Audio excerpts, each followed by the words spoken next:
Hi, everyone. Good evening.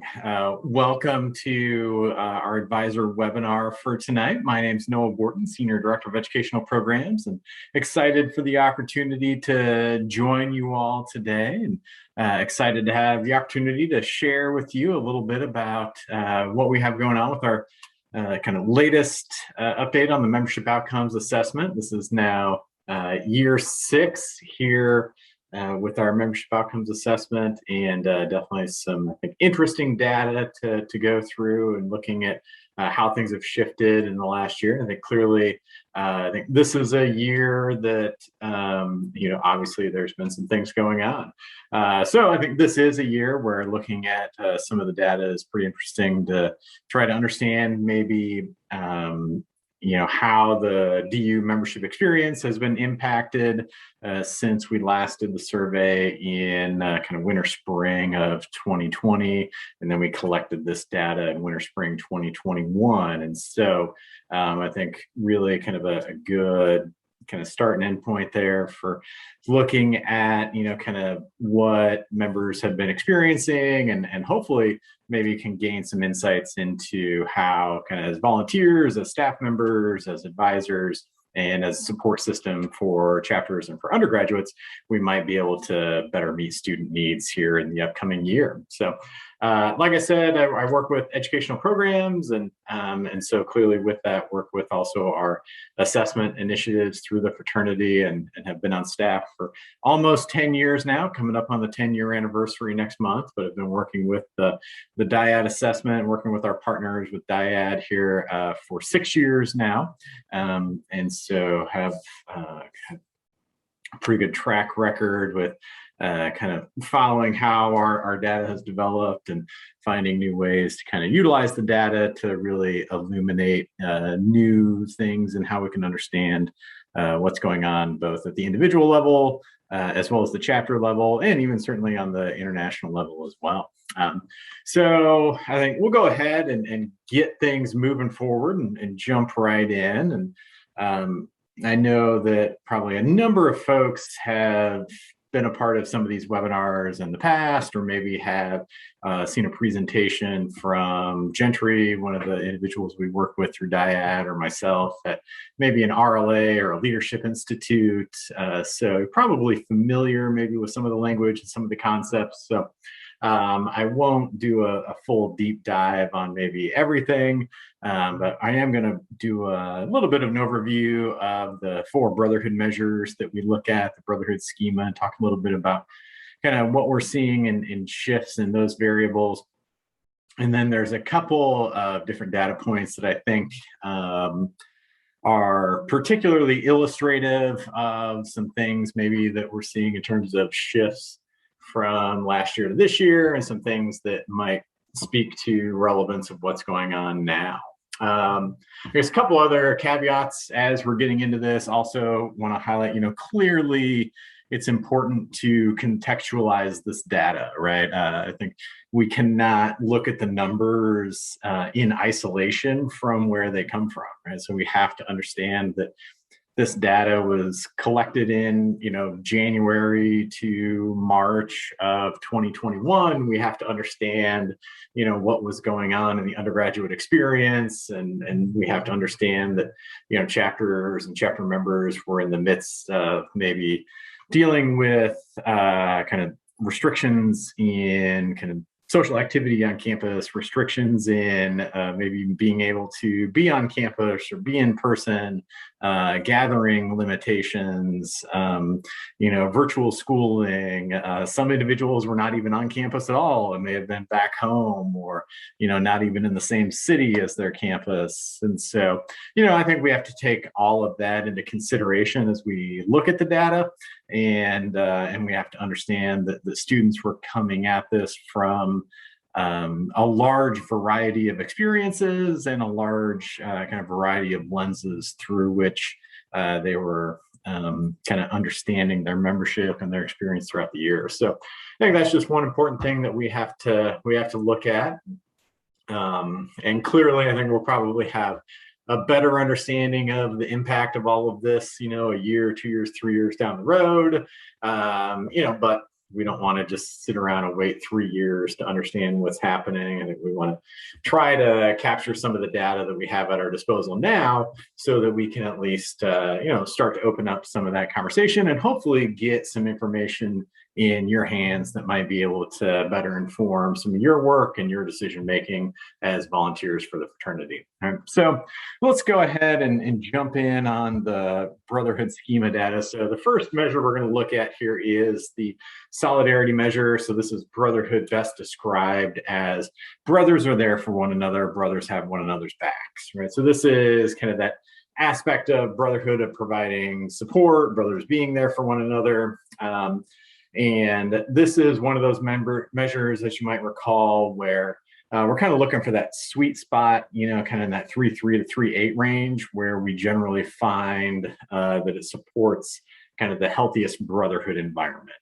I think when you see it kind of getting too low, that can sometimes be a concern. I always kind of joke around, if you're in like a solidarity brotherhood chapter that's below like a 3, then I really hope your car never breaks down or you never need a ride across town, because people probably aren't going to be jumping to help you out with that, right?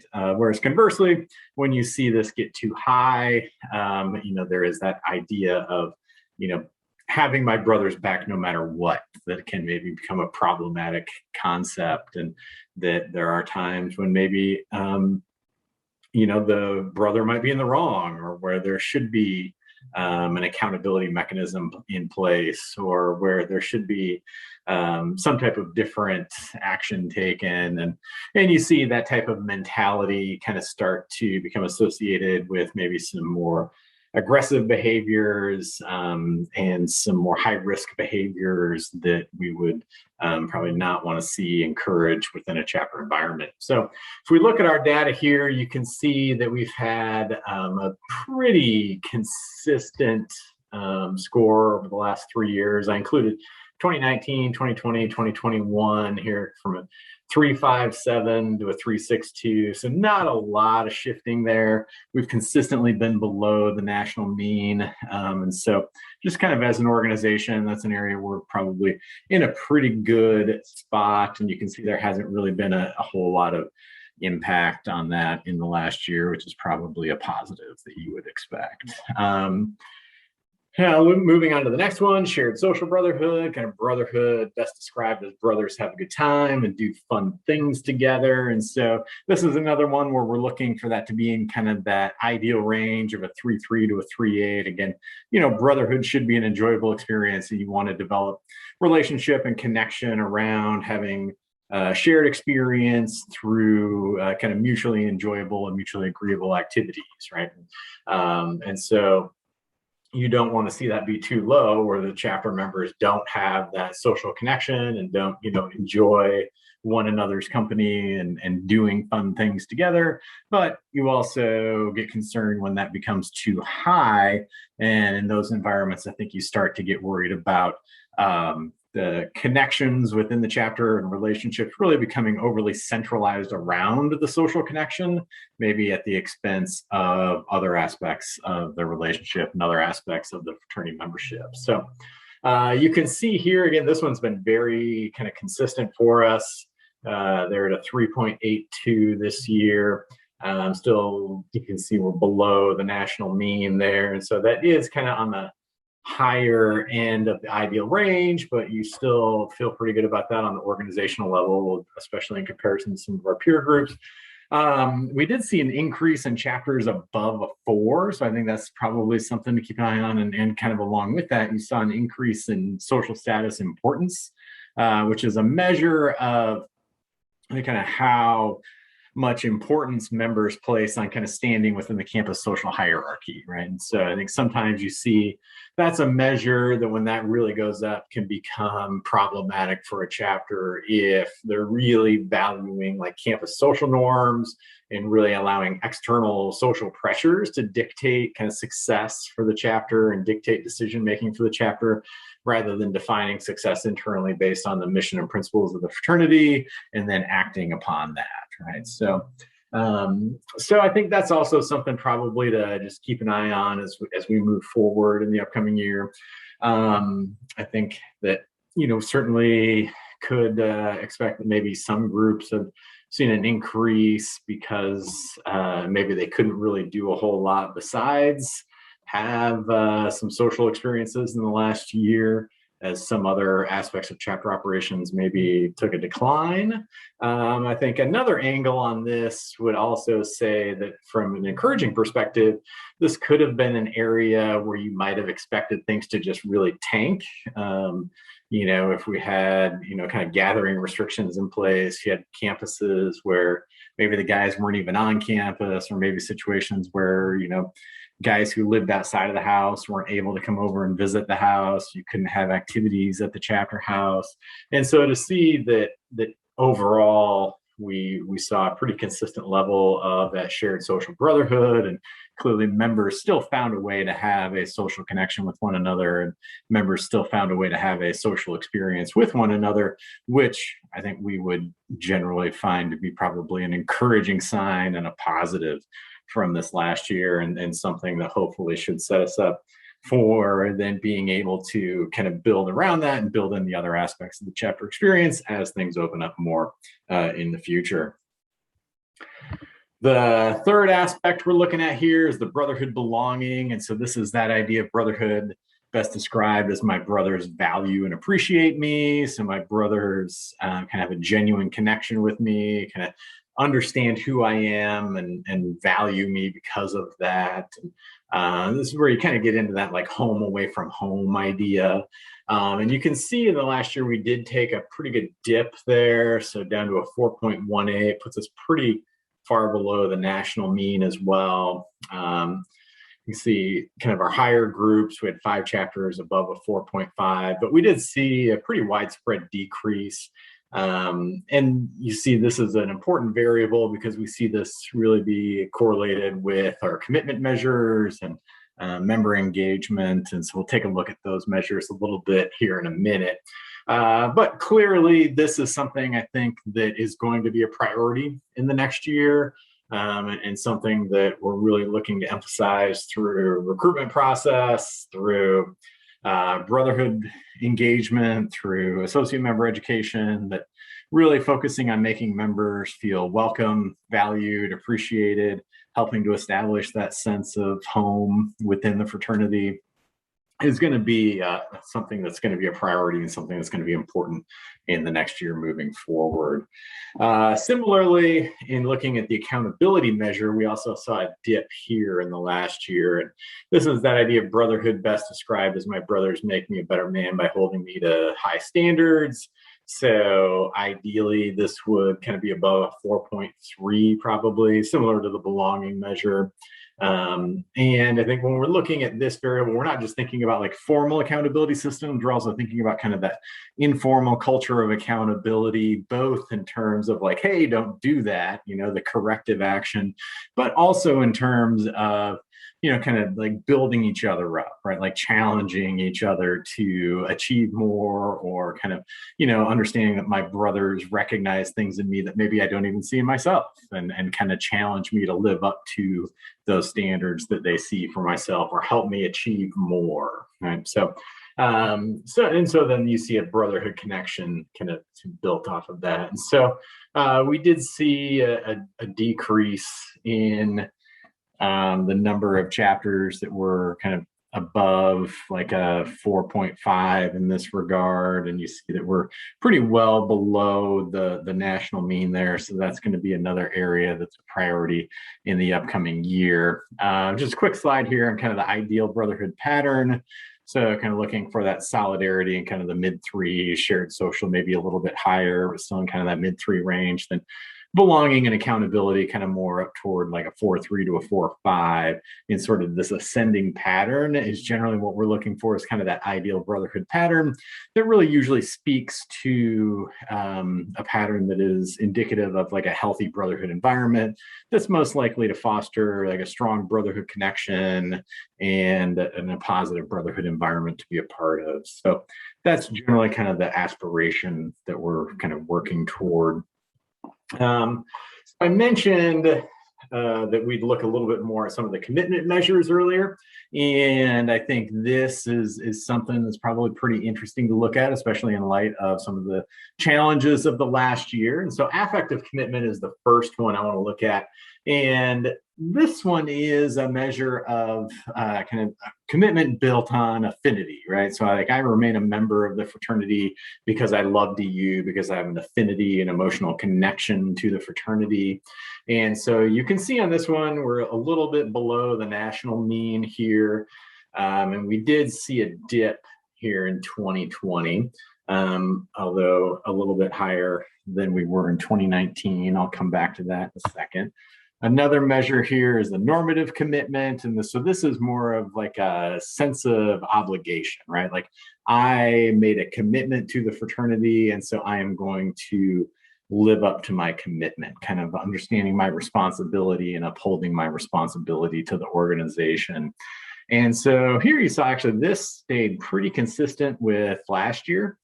And so not much of a dip there. And so I thought that was kind of interesting, of like, even, despite maybe a dip in some of the affinity and maybe despite some of the dip in belonging, you saw in the last year members still kind of understanding their responsibility to the organization and maintaining that commitment to their responsibilities.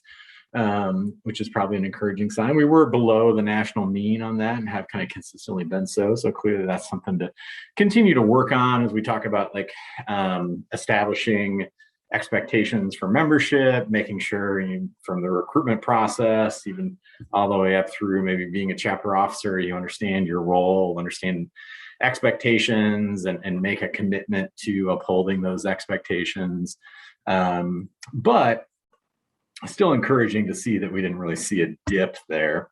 And then you also see in the org ID measure here, this is kind of the idea of like pride in the organization is kind of how I like to think about it. It's getting at kind of how the idea of how you incorporate the fraternity into your sense of self, and how you conceptualize your membership in the organization as part of kind of who you are. And so I always kind of joke that, the guy who is like the poster child for organizational ID is the guy in the chapter that like never leaves the house without 2 or 3 items of DU letters on, so always repping the letters and always kind of externally showing that pride and always kind of advocating for the organization. That would be kind of the epitome of that high org ID.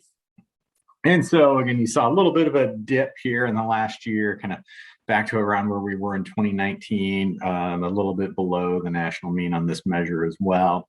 But, something that I think is important to point out with this is that, for all 3 of these measures, part of why I wanted to include the 2019 data is you can see on these things, you had some declines in the last year, but I think you would probably expect to see declines in the last year. And I think probably a lot of organizations saw a dip in a lot of things. And I think, we all might have had maybe some declines in some of our commitment to different things that we're a part of in our own lives in the last year. If you're, home more or unable to be connected to things, and you think about, situations where guys weren't able to maybe be a part of activities, or maybe weren't able to see each other as much, where interaction was really primarily virtual in some situations, it's entirely understandable to think that could, cause a hit for things like affinity and commitment and pride in the organization. But something that I think is important to recognize is, when you really think about all of that happening in the last year, really, these things could have just gone off a cliff, right? Like things really could have tanked in a worst case scenario type situation. And we really didn't see that. We saw guys staying on board. We didn't see, huge resignations. We didn't see guys saying, I just no longer like my membership. There might have been some dips, but even still higher than where we were back in 2019, right? So if you think about moving forward, I think probably a good point of encouragement is to point out that, a lot of the work maybe that we put in the last year in terms of, doing some of those virtual activities, doing some of the one-on-one outreach, guys, making sure that people felt supported throughout kind of this pandemic year, guys, making sure that, in the summer, guys were coming back to campus, those efforts actually paid off. And while maybe we still might have seen a dip, it might have been, substantially less than it could have been. And I think probably positioned us well so that now moving into the next year, we can really start to take off and succeed, right? So I think we see a lot of our chapters have put themselves in a good position to move forward in the future. And I think that's something to recognize and something to appreciate, really.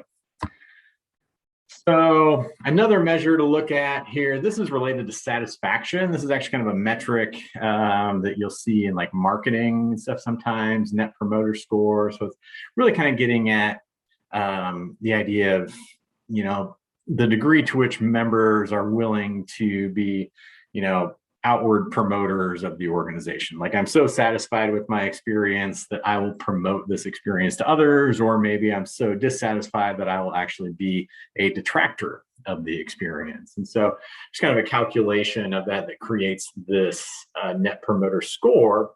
And you can see we have had kind of a decline in that regard. We took a pretty good dip in the last year, and we're pretty well below the national mean, which the national mean also took a dip in the last year. And I think it's clearly understandable that you would see a decline in satisfaction in the last year. And I think, I personally had a decline in satisfaction with many experiences in the last year when, we weren't able to experience things in the same way that would have been our ideal, right? So I don't know that it's necessarily shocking or even, not trying to place a value judgment on saying it's bad that we saw that decline in satisfaction. I think we can kind of understand where probably a lot of that was coming from.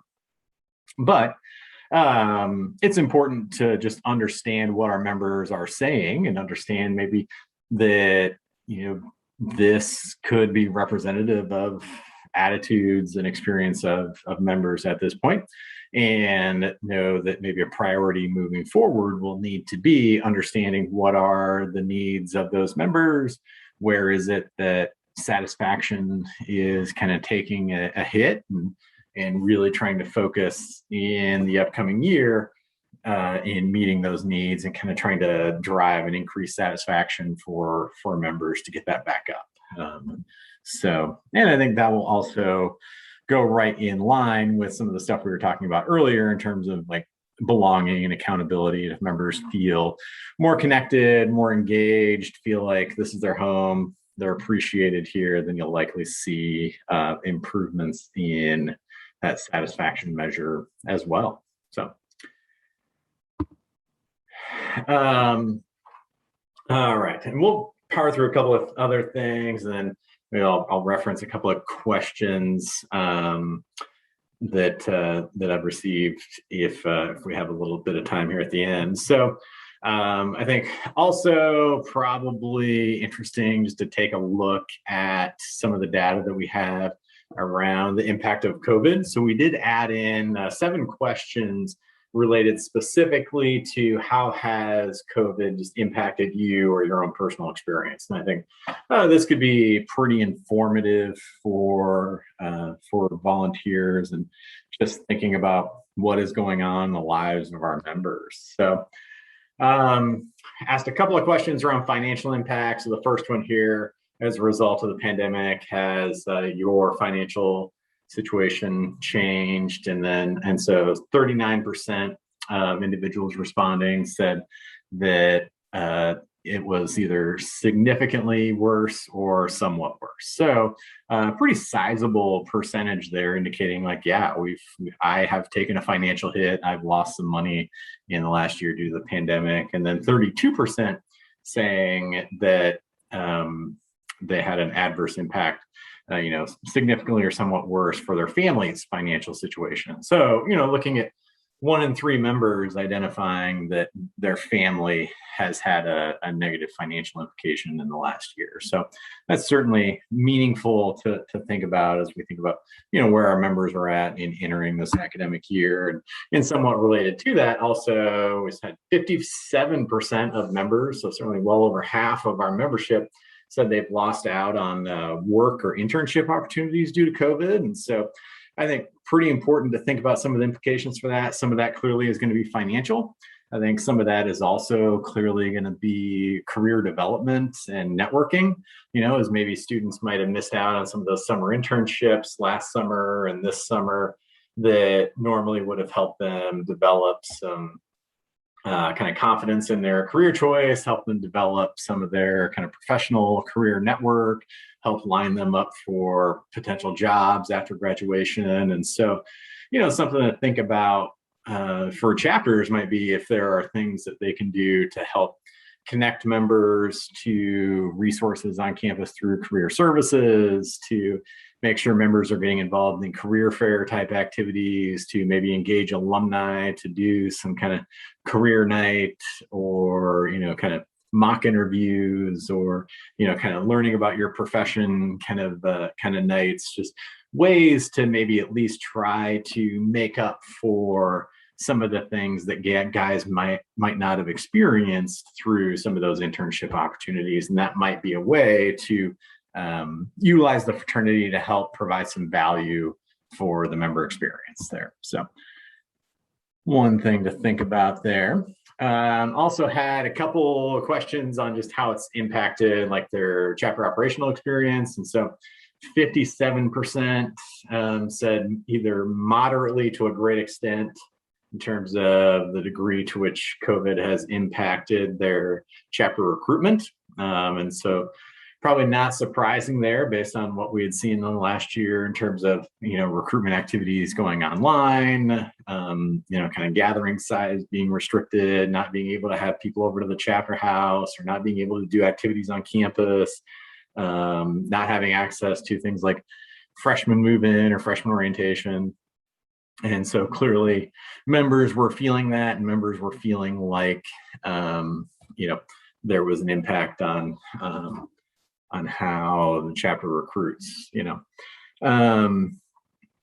and then 62% indicated that there was an impact on how the chapter conducts new member education. So I thought that was interesting that even though new member education would have been something smaller, more internalized, chapters were still actually, to a greater extent, identifying that as something that was really impacted. And so that's probably something I think about for this year in terms of maybe some of our second year members coming in the chapter. They might not have been able to have kind of the full socialization into the chapter and developed a full connection through the associate member experience. They might have some learning that needs to be caught up on. There might just need to be some intention to ensure those second year guys are up to speed, as they might not have had the same experience that typical first year members would have had. So something to think about there. So I want to come back to, I saw a question had come in earlier through my chat, asking about just kind of types of chapters that we had seen being impacted on the satisfaction, if there was anything that we identified there. And I think to some degree you could see an impact with kind of the member experience questions here. And I think you could see some themes that, for the most part, you can kind of identify chapters that were reporting or chapters that were on campuses where they did have maybe more disruptions to recruitment, or where they really kind of struggled in recruitment in the last year. And I think, certainly probably where they had, a good chunk of that 57% of members identifying they had challenges with recruitment or with new member education. And maybe on places, like I saw one example of a campus where, their year was really kind of off and on, like they were kind of, able to do things and then back on kind of restrictions and then not able to do, or then able to do things. And so it's just kind of this constant back and forth that, which I think got a little dizzying, right? And so clearly that like impacted their experience, and they had a pretty substantial dip in satisfaction, whereas then you saw some of the groups maybe that were indicating less impact on their member experience were also, indicating a higher degree of satisfaction with their experience, and seeing, some of the kind of more traditional Power Five campuses, maybe some of the bigger housed chapters where maybe at least within that chapter housing experience, they were able to have kind of something that might have been tantamount to a more normal experience, or felt more similar to what they would have expected to experience in the past than maybe what some other chapters might have experienced. Might have had more kind of existing recruitment networks, and so you saw those chapters maybe performing better in recruitment, or having maybe an easier time in recruitment, so to speak. And clearly outliers within that, but I think just that's kind of some general themes. That was something that I noticed in the chapters that were able to have kind of some degree of or some greater degree of chapter operations, were able to have their recruitment, were able to have some degree of kind of in-person functioning, tended to seem to be happier with their experience, right? Which is not surprising to see. And then also another question around mental health. We've had 44% of members indicate that yes, COVID-19 has had an adverse effect on their personal mental health, and 36% indicating that it's had an adverse impact on the mental health of their chapter brothers. And so also probably not surprising. I think maybe might have even expected more, honestly. But you can clearly see that there has been a mental health toll to the last year for members. And I think, kind of ultimately, one thing that I think we can say from all of this, and looking at all 7 of those questions, and, I don't know that we can necessarily parse through exactly what that means, but, undeniably, our members were impacted by the last year. Right. And so, while it might not have impacted everyone the same, you do see that there in large amount was some impact on the last year. And that's clearly then going to have an impact on how members are showing up to their chapters and showing up throughout the school year this year. And so I think that's probably something that's important for us to be mindful of as we think about how we're working with folks in their chapters. And so another question that came through is just about alcohol use, and getting some questions on alcohol use. And I think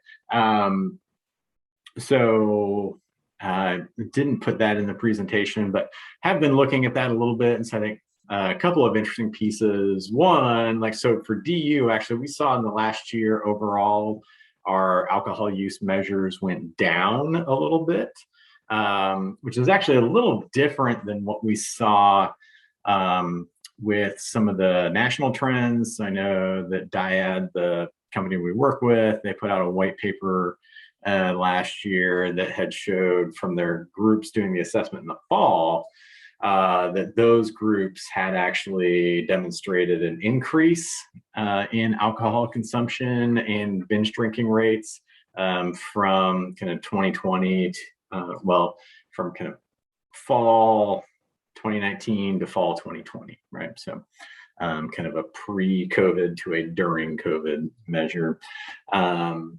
But we didn't really see that in our data as much. So I think that's something to continue to look at.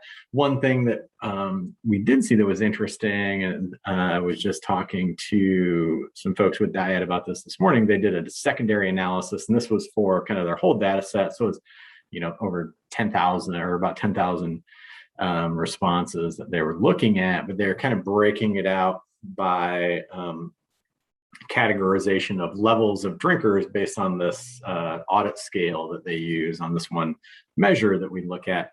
And so it kind of classifies people based on level of risk from kind of like no risk to alcohol dependency. And kind of what it identified, which was interesting, was for groups in kind of the two lower risk categories, especially in the lowest risk category, their rate of binge drinking actually increased over the last year. And then folks in kind of the alcohol dependency, kind of the highest alcohol use level on the scale, actually saw binge drinking rates decrease a little bit. And so it's been kind of interesting. And I think still kind of pouring through kind of what that might mean. But I think something that we're pulling out of that is like clearly you can see that kind of use patterns have probably changed in the last year, and just kind of how people are engaging with and using alcohol is different. And probably what you're seeing is that based on different levels of use, probably the rationale behind why they are using and kind of the reasoning behind some of their changes in use is probably different. And so I think we're probably seeing that like a one size fits all approach is not going to work, that we're going to have to really dig in a little more and really kind of target some of those specific rationales for specific groups of people as to why they are maybe engaging with alcohol in a different way than they had before, so that we can continue to promote healthy use and healthy behaviors. So I think good question, and something we're going to continue to dig into, and I think something that we'll continue monitoring with future assessments as we kind of see how this plays out moving forward. One other piece I did want to touch on really quick was just our chapter reports. And I know this is something we send out to you all every year. We provide it for the officers as well. We'll provide it again at like President's Academy and RLA and whatnot. Is just kind of a way to provide a kind of snapshot of some of the highlights in the data for chapters to hopefully inform maybe some of their own discussions and inform kind of their understanding of what's going on within the chapter. And ultimately the goal is to try to inform, goal setting and establishing priorities and decision-making for the chapter moving forward. So just I want to point out a couple of things. So clearly you've got the Brotherhood scale that we include. So you can see that and have some comparison data for your Brotherhood scale. So we can see our Williams chapter here with a pretty ideal Brotherhood scale on their report. So that's great to see.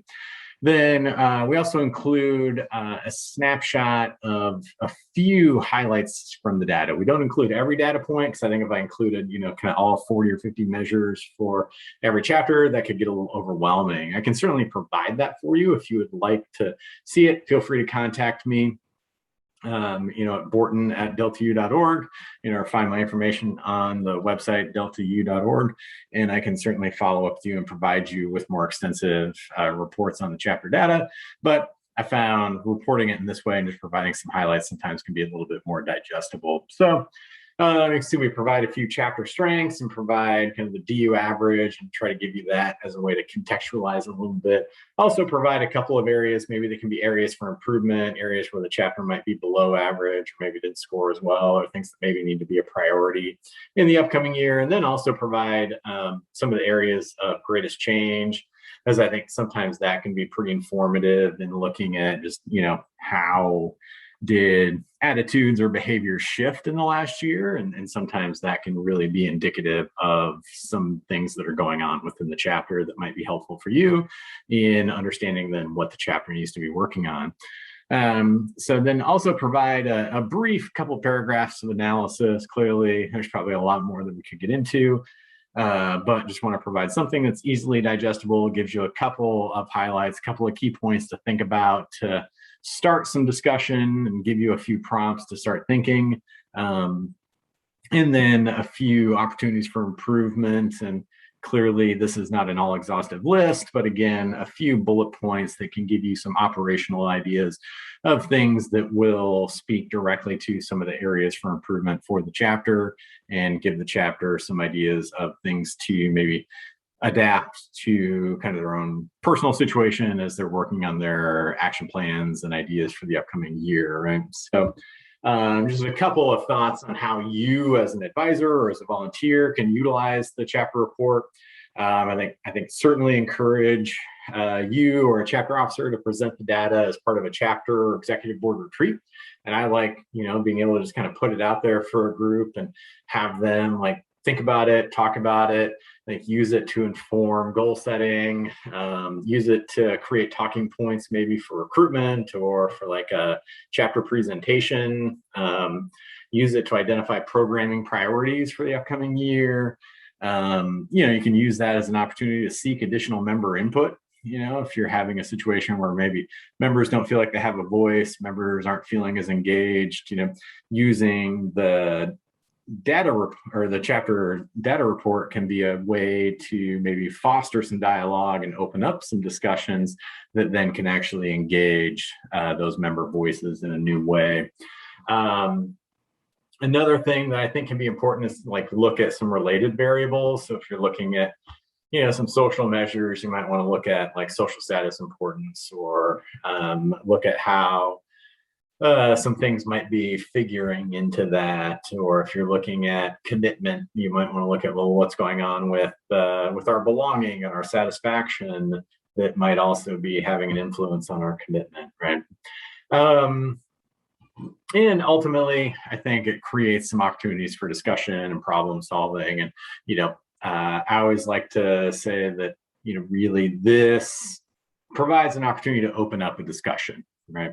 The data, provides kind of a snapshot here, right? And the data can present what members are saying, but it can't really dig into what's behind the numbers, right? So that's where you have to have that conversation to really dig into, like, what does this mean and what do we need to do about it?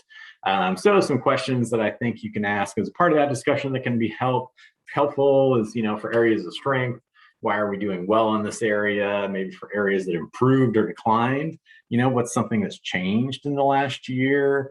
And can also be important to reflect back and think, was there something that was going on around the time that we took the survey that could have influenced the chapter? Because you will see things sometimes where maybe, yes, we had a situation going on where there was a lot of conflict in the chapter at the time we did the survey, and you can see that showing up in the data. And then you can talk about, well, how would we move forward from that point? You can ask guys, have you personally experienced this within the chapter? And talk about what factors do you think could be contributing to people feeling or acting this way. You can look at maybe, is this a trend? Is this something that's been going on for multiple years? And so all ways to just foster some additional dialogue and discussion, but ultimately the point being to get to informed decisions that can lead to action toward the future. So that is really what we have for today. And then ultimately, I think I would just leave you with always happy to jump in and continue with these conversations as well. I mean, our chapter liaisons are always happy to join in some of these discussions. I personally am always happy if you or your chapter officers would like to have me jump on a call or join into an executive board meeting. Always happy to do so, answer questions, talk through the reports. I always really enjoy that and can't get enough of talking about the data, and my coworkers get tired of hearing about it sometimes. So certainly anything we can do to help in continuing these conversations, we're more than happy to do so. Really appreciate everybody joining today, and hope that you found some new information that can be helpful to you all as a volunteer and can be kind of informative as you're engaging in your work with the chapter. So thank you all and have a good night.